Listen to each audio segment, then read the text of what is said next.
Good morning, Blues. Daniel Childs back here again. This is going to be my review and thoughts on yesterday's defeat at the Emirates Stadium. Arsenal beating Chelsea 1-0 in the Premier League. Had a lot of time to think about this review, and there's a lot to get into as expected, because obviously going into this international break, we are now close to the end of the season, the key run-in, with still lots to play for Chelsea, but obviously after yesterday's very dismal outing and performance, and the actions and the decisions of Enzo Maresca, the performances of his players, the vibe around the club at the moment, there's obviously a lot to dive into, and we're obviously going to go into a lot of it. And I also want to pick out a lot of facts about yesterday's game I think are very hard to argue against, because I've heard a lot in recent weeks, a bit of copium, I have to say, about underlying metrics and how underlying metrics actually show that Chelsea are as good as Liverpool,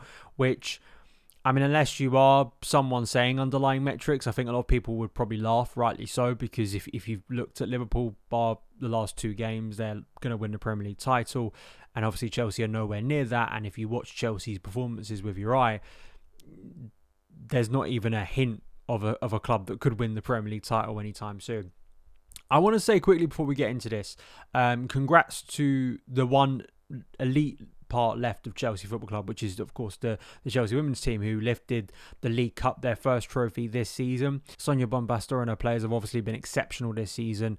The transition from Emma Hayes, someone who basically founded, kind of created the way we see Chelsea women right now, to lose such a monumental figure and inspiration, and to bring in such a coach that has so quickly come in and just kept things rolling, improving the players, keeping Chelsea at an elite level is truly staggering. And of course, even though the League Cup is not the biggest trophy Chelsea women have won or could win, it is kind of a record they've broken, because obviously they've lost a few finals in the League Cup to Arsenal and Man City in recent seasons. So the quote after the game from Sonia Bompastor, which was, getting the trophy in the cabinet is the most important thing, which I think could be reflected over on the men's side, because I've written about this before, I've probably said it on the show before. It is staggering looking at Chelsea women and how that club has operated, how Paul Green obviously has done a wonderful job maintaining the standards of recruitment and keeping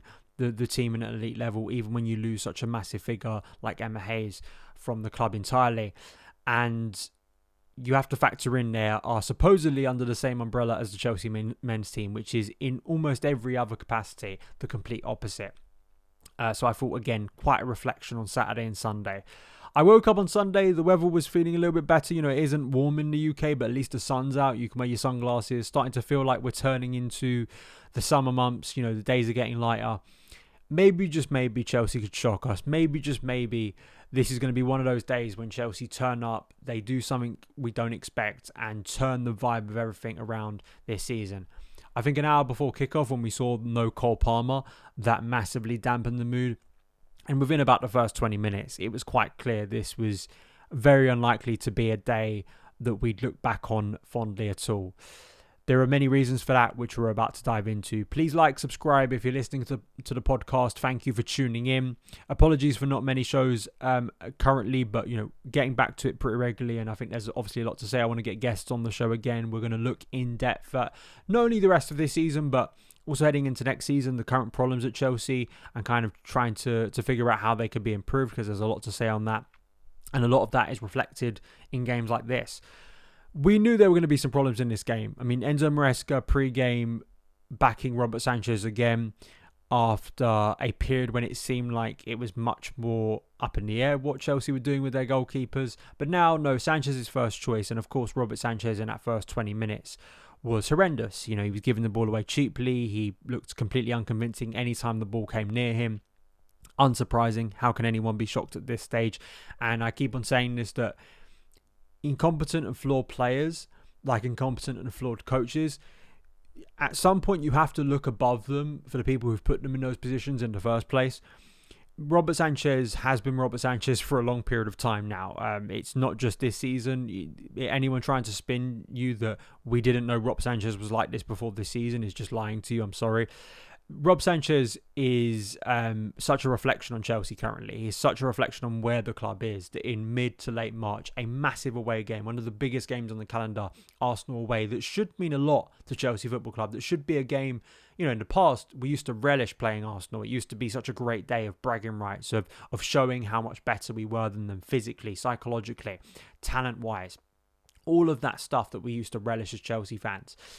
A big away game, a game that should hold significance. And not only is Cole Palmer being rested for muscle fatigue, and I'm not blaming Cole Palmer for that, he probably does need it because he's played so much for Chelsea. But then you've got Robert Sanchez in goal for a big game, and it just kind of sums up Chelsea currently, how unserious the club is when it comes to these big occasions, and how far away they are from something even resembling a club that I think fans can look at and think, yeah, at every level we're playing at an elite capacity, and you can see us moving in a great direction. A stat from after the game, no player has committed more errors leading to an opposition shot than Chelsea's Robert Sanchez. That's 8 in the Premier League this season. And I think that stat is very, very revealing, because a lot of the time in the summer, when I looked at the way that summer was unravelling, basically, and Rob Sanchez was going to be effectively number one by just automatically because there was no other options and we weren't going to go out and sign a serious number one. A lot of people came back and would say, well, actually, when you look at these pie charts, they show that Robert Sanchez is actually a very good goalkeeper and he actually doesn't make many errors leading to goals. And the thing I'd fire back is that there were many times last season when Robert Sanchez would make an error and it wouldn't lead to a goal because either the opportunity wouldn't be capitalised on by the opposition, or a defender would bail him out. Maybe he'd make a save himself to redeem himself from that mistake. And it just, it covers and masks. It's been exposed more as expected. The longer light has shone onto Robert Sanchez, the more clear it's become that he is not good enough for Chelsea. And although the goal itself that wins this game is not because of his errors, it's the effect he probably has on the players around him. Kepa Arrizabalaga, remember that period when Kepa was there, and then we moved to Mendy, and you could see quite quickly how the defence looked a lot better because they had a goalkeeper behind them that they had so much more trust, so much more chemistry. He has none of that. There is no sense of a commanding presence, someone who is going to bail his teammates out. He's actually going to put his teammates in it a lot more than he isn't. And again, I just think it sums up that opening 20 minutes, which was pretty shambolic. Chelsea were all over the place. They were unable to keep possession. Arsenal, I wouldn't say Arsenal were amazing, but it felt like Chelsea, for the first time in a run of games, have come up against someone who is actually going to give them some resistance. And unsurprisingly, they faltered very quickly. The goal is a pretty pathetic one to concede. Arsenal have not been that amazing at set pieces. It's a flick on from the near post. It was such a timid, tame goal. And that's the thing that I think is going to hurt most for people watching this game and reflecting on it, and why the negativity. This isn't a 5-0 like last season, but it felt as bad because how timid, how tame Chelsea were, how little the game felt to just anything resembling a serious battle and contest. Chelsea offered such little to basically nothing in that game to show any resistance that they could do something serious in that game, is why people felt insulted watching it. And that goal just felt, again, timid. It felt, tepid. Chelsea not aggressive at a set piece. Arsenal have not been brilliant. Their makeshift centre-forward option for Mikel Arteta ended up scoring the winner of the game. And I have to say, once it went to 1-0, I already at that early point felt Chelsea weren't going to get back into this. Because in an attacking sense, we've been pretty poor for some time now. And I'm sorry to whatever underlying metrics you want to throw out, to what Maresca tries to spin in public to try and make us seem that everything's fine. It simply isn't.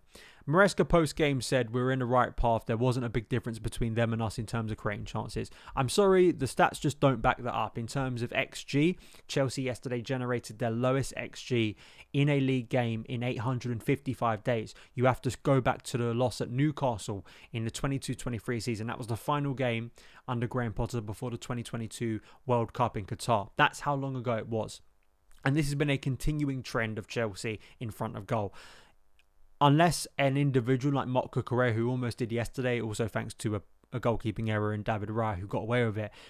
Unless an individual steps up and does something, even Keane and Dewsbury Hall on Thursday at Copenhagen, Chelsea do not have an ability to create chances on their own. This system does not create good looks at goal on its own. It doesn't offer the platform for players to do that. It doesn't offer enough movement to disorganise the opposition. We are so bland, so predictable, and I think a contributing factor to that is how players are also used at the moment by Enzo Maresca. Ollie Glanville pointed out, rightly so, that if you looked at almost every single player on the pitch, and I have to say, I would even put Robert Sanchez, because he shouldn't be a goalkeeper at Chelsea, is out of position.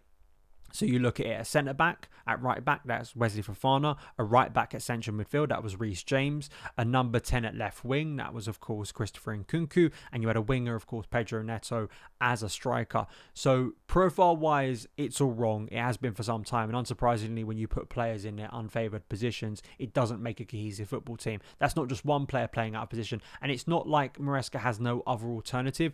The injury crisis, I think, is a bit of a smokescreen. Yes, he doesn't have Nicholas Jackson. Yes, he doesn't have Noni Madueke. Yes, yesterday he didn't have Cole Palmer. But you cannot say that our poor form has suddenly sprung up because Jackson, Madueke and Palmer are out the team. Our performances, these issues in the first team have been prevalent for a long period of time now. And I'll get back to that, because really after that Cucurella chance, I mean, there was basically nothing for the rest of the game. Arsenal probed it sometimes for a second goal. Sanchez made a decent stop from Marino in the second half, but there was absolutely nothing for Chelsea or Chelsea fans to get excited about, for Chelsea fans to actually look at and watch that game and feel that, well, actually, we're building up a hell of steam here, and maybe on another day, just a case of poor finishing. If Chelsea had amassed some big chances in that second half and we just hadn't finished them, it's a very different story. You cannot make that claim this time. And we need to dispel the myth that just having the ball for a long period of time is a sense of control, is a sense of progression, is a sense of playing smart football. Scotty Hayer, this tweet was flagged to me, and it's so true, because, Enzo Maresca, post-game again, does this dance where he tries to make out the performance was actually good. He tries to make out that it actually was a respectable afternoon for Chelsea. And, if you just look at the scoreline, it's 1-0, and, we actually created as much as them. Having the ball for a long period of time and doing nothing with it is not a sign of a good team. It's not a sign of a team that is playing impressive, smart, progressive football. Raya only made one save in the game. And of our 508 completed passes, 313 of those came from our back four or keeper. I think people, either because they just want to believe in something, which psychology I can kind of understand, you just don't want to be doom and gloom and believe like nihilism. However, there is kind of this blind, willingness that a style of play, if a coach does certain things aesthetically, if he sets the team up in certain ways, if he espouses a certain principle of football in his press conferences, people just believe it's good enough, and people believe they have this blind willingness that, well, it has to be smarter than everything else. It has to be going in the right direction. If a manager puts his right back in central midfield, if he inverts a lot, if he talks about positional play, if our team plays a lot of passes, aesthetically it has the illusion, it has the smokescreen of being Pep Guardiola. It has the smokescreen of being this really intelligent, really shrewd, forward-thinking football. But I think to most people now, that smokescreen went a long time ago, because undeniably Chelsea are doing very little in games at the moment. They are doing very little to even unlock and beat even 19th place in the Premier League, beating Copenhagen. I don't want to hear the excuse that, well, Arsenal were a good defensive team. You're away from home against one of the biggest teams and one of your biggest rivals. The fact that you produce absolutely nothing in that second half is unacceptable. It's embarrassing. It's pathetic. There's nothing in that game, in that performance, that gives me any pride about the Chelsea team. And that's even before we get to his antics late on, where he's shaking the hand of Timber, who's basically mocking him as Chelsea are going 1-0 down, tepidly, tediously, pathetically, to not even the greatest Arsenal team. And he's shaking the hand of him. Perception-wise, if you're doing that at 1-0 up, 2-0 up, if Chelsea had put in a good account of themselves, maybe some fans will be irked by it, but it doesn't really represent anything else. You've had a good day, you've had a good performance. It is what it is. That, coupled with the performance, it reflects a perception, whether you like it or not, of a weak manager, of a weak coach, of a weak football team, a team that isn't serious when stuff gets serious. That has been the perception of Chelsea under Clearlake, and I'm sorry, that is being reflected by Enzo Maresca. Maresca is not an antidote to Clearlake. He isn't a battering ram that is pushing Chelsea beyond the floors above him. I think he has been put in there for a very specific place. You cannot disconnect Enzo Maresca from the incompetence above him. The incompetence is above him for putting him in that place, but I'm sorry, Chelsea haven't played well since December. Under any metric you look, not underlying metrics, not things that, there are some metrics you can put up one graph and you can massage stats to make them look good. The harsh reality is on objective reality, results, performances, people watching with their eyes who've been watching football a long period of time. Chelsea have got worse the longer the season has gone on. Since December, Chelsea haven't played well. Under any other coach, it feels like to some people, there's just the blinkers on with Enzo Maresca. I don't really understand it. I don't understand what Enzo Maresca has done in his career to kind of justify patience. It's not a case where Maresca had a CV before joining Chelsea that was wonderful, that you could actually go, well, if you give this guy time, he's got a track record at somewhere else. Like Pochettino, you can make that justification. Whether you liked Poch or not, he at least had a CV. Maresca doesn't have a CV. He has one season in the Championship with Leicester, a team he should have taken them up promotion-wise. He did in the end, but I have to say, very similar trends of very bland football that got worse as the season went on. And they had a massive lead, a bit like Chelsea in the top 4 race, and that was scuppered because that football seemingly made Leicester worse as the season went on. There was nothing before that impresses you about Enzo Maresca's CV. I don't understand people's unwillingness to look at the head coach at all. You can do two things at the same time. I have consistently said pre-Enzo Maresca even joining Chelsea that the people above him are the issue. They deserve criticism, they deserve scrutiny, but part of that scrutiny comes from appointing Enzo Maresca in the first place, who I'm sorry has produced a football team that is so devoid of character, so devoid of emotion, so devoid of anything that should make you proud as a supporter. Progress has completely stalled, and the only reason Chelsea are where they are in the Premier League is not because we've been outstanding, it's because the rest of the league really has been poor. Chelsea have been very, very lucky that they have been one of the worst performing teams in the Premier League since mid-December, in terms of performances, in terms of results, but really because Man City have been a mess all season, because Newcastle, despite yesterday, have been struggling, other teams around us have been struggling, we've got away with it. Whether Chelsea can just limp over the line or resurrect something between now and the end of the season is going to be crucial, but I'm sorry, the idea that Chelsea have been anything other than a major disappointment since December is just not accurate. Chelsea have been abysmal, and to spend as much as Chelsea have, to walk out in the Emirates, a big away game, and put in such a tepid, abysmal performance is a disgrace. It's unacceptable, and the coach himself needs to hold accountability for that. He was doing his victory laps a week ago, blaming home supporters after only just beating 19th place, beating 20th place, one of the worst Premier League teams we've ever seen, and then just beating Copenhagen in another terrible performance at home that was absolutely turgid. And then he walks into a big game and his team produce absolutely nothing to show that there's a sense of progression. It's actually gone backwards since the start of the year. Again, these are facts. You can scream about it. You can scream that I'm being negative, but that's just the harsh reality. And I don't think people are being unreasonable. This is something I've said consistently when they just ask that your team doesn't go to the Emirates and embarrass themselves and produce absolutely nothing to resemble a serious football team.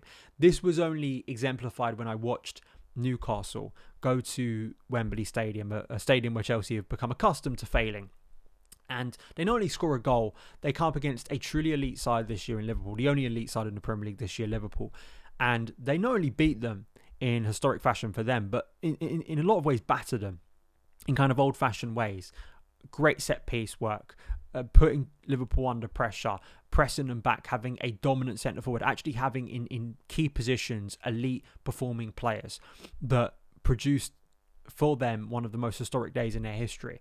And it's at moments like that where you just, again, you can either continue to just accept your intelligence is being insulted in that way, or you can actually look at things and go, why is it that I'm looking around me, I'm looking at Nottingham Forest, and I'm seeing clubs like that who were in the Championship a few years ago, who, had a lot of criticism and scrutiny from their own ownership, who shouldn't be above Chelsea in the way they are this year, but are performing as a more competent football club. When I look at Newcastle, who did knock us out earlier in the year in the same competition, they're at least winning a piece of silverware. They're actually beating teams like Liverpool, and we've still got to play Newcastle, and Newcastle could still feasibly finish above Chelsea this year.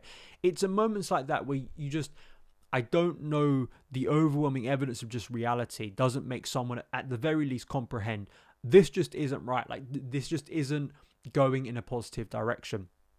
So I think that's undeniable. You look at the games Chelsea have left. We have Spurs, Ipswich, Everton, Liverpool, Man United at home. Away we have Fulham, Brentford, Newcastle and Forest. I'll probably do a deeper dissect on those games because it's a massive run and Chelsea have to get Champions League football this year. And, I'm already at a stage where I've kind of, I lost patience with Enzo Maresca. I've got to be honest. Again, I like being honest on this podcast. It's why I call it an honest review.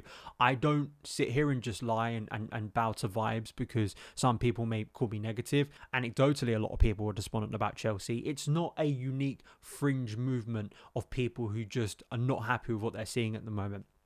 Chelsea are looking, staring down the barrel of a very disappointing end to this season that I think didn't need to be this way when things did look a lot more positive in December. But December, in football terms, was a long time ago now. We have played a lot of football. And unfortunately for Enzo Maresca, his team has got progressively worse, not better, the longer he's been at Chelsea. I don't see at the moment much justification for sticking with him as a head coach. That, of course, can change between now and the end of the year, but I think it's going to take what Pochettino did, which is showing that this group of players is actually going to start to get better and produce performances and results under him. At the moment, I'm not seeing any of that. I'm seeing a very stale team. I'm looking at a head coach who, either in his public demeanour, is maybe a little bit deluded, is a bit out of his depth. I think it's more a combination, if we're being realistic. I think it's a combination of him maybe being fortunate he's even in this role, and maybe trying to conjure something from his players psychologically. It isn't working. And then also maybe, I think more concretely, the people above him clearly thinking he's doing a good job, which I think says a lot. Again, you cannot disconnect Maresca, his performance, his poor performance as a head coach currently, from the people above him. And I think that says a lot. If they're happy with him, if they're happy with this style of football, I think that tells you a lot. It's a clear connection there.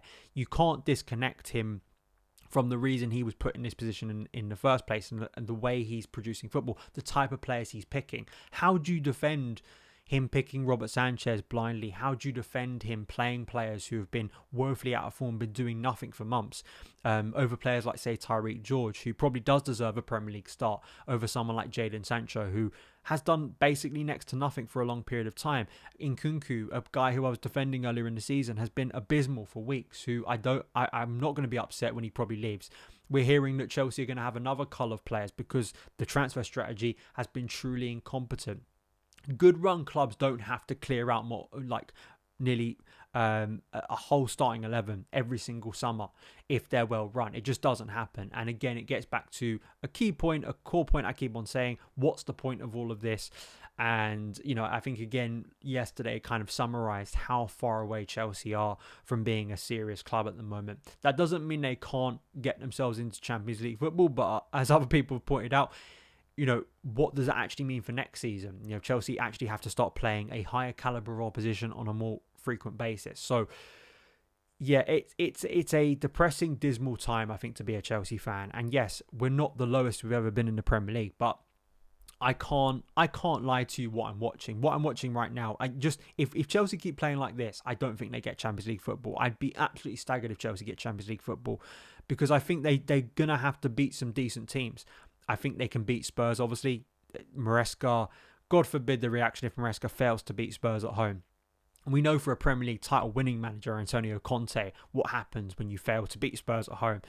Ipswich at home, amazingly, if you remember, we lost to them. One of the only Premier League teams who've been able to lose to them this year. Ipswich at home, Everton at home. I think those 3 home games, I think Chelsea have to be winning. Liverpool, they're an elite side. I fear whenever we play an elite, serious side, we're probably not going to win. But maybe they've won the title by that point, so Chelsea may get some leeway and actually be able to produce a big performance. Man United, Chelsea should be beating Man United given this team. But I mean, again, Man United are a weird team. We never seem to seriously turn up against them in kind of a concrete way. Of course, we had the drama last year of beating them in April. We're probably going to have to do the same this year to get a positive end to the year. Away from home, we've been abysmal away from home. We have been truly, truly horrendous. Fulham, Brentford, Newcastle and Forest. Fulham and Brentford are the more realistic wins there. Brentford haven't been as good at home as they used to be. But Newcastle and Forest, I can't see anything other than Newcastle and Forest winning those games. And again, I'm just being honest, because if Chelsea replicate their performance level that they have for an extended period of time, this is not me, this is not me just being negative based off one performance. If Chelsea put in the average level performance they have done for some period of time, And then you look at the average level performance of some of the teams we've still yet to play, especially away from home. Nottingham Forest, a better team than Chelsea in the Premier League this year. That's undeniable. Just look at the Premier League table. Newcastle have just won the League Cup, are going to be buoyant. I think have some individuals who are a real threat to the way Chelsea play currently, especially at home. That could be a big game. That could in some ways turn out to be a Champions League playoff decider. Do you really back Enzo Maresca's Chelsea to go up to St James's Park in their current state against a potentially buoyant Newcastle and win a big important game? Do you, in this current era, for Chelsea to win an important game away from home when they have to, when the chips are down? Nothing in evidence tells you yes. Wish fulfillment does. No, actually right now I don't have much confidence. And signings for 2026, signings for the summer don't really help us right now. This is a fundamentally flawed squad. I think a flawed coach at the moment who isn't producing anywhere near what he should to justify getting another season. So that's the reality. I think the greatest achievement or the greatest kind of comfort is we don't have to watch this Chelsea team for a little bit of time now. But over this international break, I want to get some guests on. I want to get your thoughts as well. I want to this is a great time to kind of look at the team and also look at the club and where it's heading. Am I being too negative? Am I overreacting? Is there a reality when Chelsea, if you look at where they actually still are in the Premier League table, miraculously still fourth, the season ends well and we look in the summer heading into that Club World Cup in a better way? I'm not entirely sure, but those are my thoughts. As ever, please let me know yours in the comments below. Please let me know yours if you are listening on the podcast. Please give us a positive rating review. If you're enjoying the show for a little bit of therapy as a Chelsea fan, because I can't believe those listening and watching are over-infused based on the way I gauge my comments. So those are my thoughts. Have a great rest of your day, and I will see you again very soon. All the best.